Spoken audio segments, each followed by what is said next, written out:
வணக்கம். இந்தியா 2020 வல்லரசாகும் என்று முதல் குரலை எழுப்பிய பெருமகனார் நம்முடைய வணக்கத்திற்குரிய மேதகு கலாம் அவர்கள். இந்திய குடியரசினுடைய மேனாள் குடியரசுத் தலைவர், புகழ்பெற்ற குடியரசுத் தலைவர்களில் இவரும் ஒருவர். அறிவியலாளர், நல்ல கவிஞர், இசைக்கருவியை வாசிப்பதில் வல்லவர். இன்னும் இவரை பற்றி சொல்லிக்கொண்டே செல்லலாம்.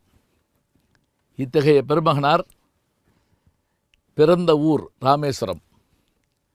ராமேஸ்வரம் ஆன்மீகத்தின் தலைநகர் என்று இந்தியர்கள் கருதுவார்கள். டில்லி அரசியல் தலைநகர் என்பது நம்முடைய வரலாறு. இந்த ஆன்மீக தலைநகரையும் அரசியல் தலைநகரையும், அதாவது ராமேஸ்வரத்தையும் டில்லியையும் இணைத்த பாம்பன் பாலம்தான் நம்முடைய கலாம் அவர்கள். இளைஞர்கள் அத்தனை பேருடைய முகத்திலையும் அவர் பேரை சொன்ன உடனே ஒரு ஒளி தோன்றும். கனவு காணுங்கள் என்று சொன்னதோடு மட்டுமல்லாமல், அப்படின்றால் உறங்கச் சொல்லுகிறீர்களா என்று கேட்ட இளைஞனுக்கு புன்னகையோடு அவர் சொன்ன பதில், கனவு என்பது உறக்கத்தில் வருவதல்ல, உன்னை உறங்கோடாமல் செய்வது என்று சொன்னார். அத்தகைய பெருமகனாருடைய வரலாறு, அவருடைய புத்தகங்கள் எல்லாரும் பார்த்துருப்பீங்க. என்னை பொறுத்த மட்டில் நான் அவரோடு அவரை சந்திக்கிற வாய்ப்பு, அவரோடு பழகுகிற வாய்ப்பு எனக்கு கிடைத்தது.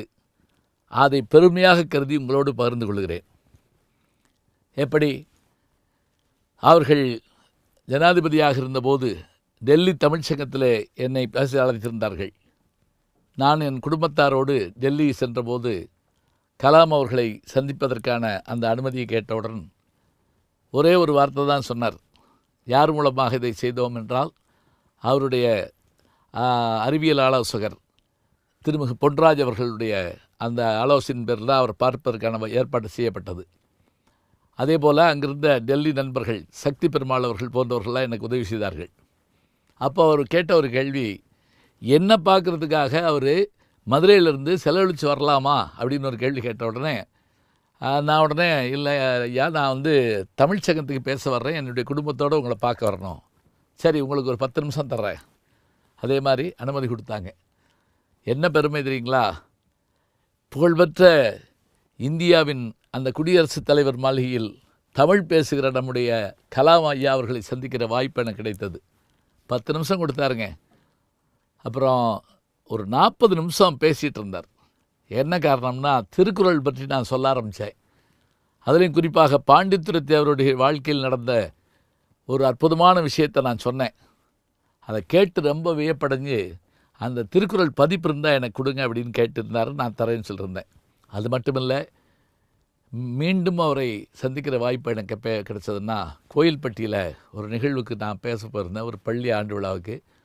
அப்போ கலாம் அவர்கள் வர வேண்டிய நேரம் 5:15 மணி. நான் 4:45க்கு பேச ஆரம்பித்தேன். அப்போ அவங்க வர்ற வழியில் கொஞ்சம் தாமதமாகிட்டதுனால, பேராசிரியரை பேச சொல்லுங்கள், நான் வந்துக்கிட்டு இருக்கேன்னு நான் தொடர்ந்து பேசிக்கிட்டே இருந்தேன். ஒரு 1.5 மணி நேரம் ஆயிடுச்சு. 1.5 மணி நேரம் கழிச்சும் கூட அவர் வந்த உடனே நேர மேடையில் இவ்வளவு நேரம் இந்த கூட்டத்தை நீங்கள் உட்கார வச்சிங்கல்ல, உங்களுக்கு வாழ்த்துக்கள் அப்படின்ட்டு போய் மயக்க பிடிச்சாருங்க. அவருடைய 80வது பிறந்தநாளை கொண்டாடுற வாய்ப்பு கோவையில் கிடச்சது. அந்த 80வது பிறந்தநாள் நிகழ்வின் போது அவருக்கு நாங்கள்லாம் வாழ்த்து சொன்னோம். இந்தியாவினுடைய பெருமை இத்தனை பெருமை வாய்ந்தது. பில் கிளின்டன் இந்தியாவுக்கு வந்தபோது எல்லாரும் அவரோட புகைப்படம் எடுக்க போனாங்க. ஆனால் அவர் சொன்னார், நான் இந்தியாவில் ஒருவரோடு புகைப்படம் எடுக்க விரும்புகிறேன். யார் தெரியுமா? எங்களுக்கே தெரியாமல் பொக்கரான் என்கின்ற இடத்தில் அணுகுண்டு சோதனை நடத்தி காட்டினாரே அப்துல் கலாம் என்கின்ற அந்த விஞ்ஞானியோடு. அப்போ அவர் ஜனாதிபதி இல்லை, அவரோடு நான் புகைப்படம் எடுக்க வேண்டும் என்று அமெரிக்காவின் ஜனாதிபதி சொல்கிறார் என்று சொன்னால், அத்தகைய பெருமையை உடையவர் நம்முடைய கலாம் அவர்கள். அவரோடு அவர் வாழ்கிற காலத்தில் வாழ்கிற வாய்ப்பும், அவரை சந்திக்கிற வாய்ப்பும், அவர் நூல்களை படிக்கிற வாய்ப்பும், அவர் கையில் சில பரிசுகளை பெறுகிற வாய்ப்பும் எனக்கு கிடைத்தது என்று சொன்னால் எனக்கு இவையெல்லாம் மறக்க முடியாதவை. கலாம் அவர்களுடைய பெரும்புகழானது காலம் காலத்திற்கு நிற்கும். இந்தியாவின் வரலாறு எழுதப்படுகிற போது கலாம் அவர்களுடைய வரலாறு முதன்மையாக இருக்கும் என்பது எப்போதும் உண்மை.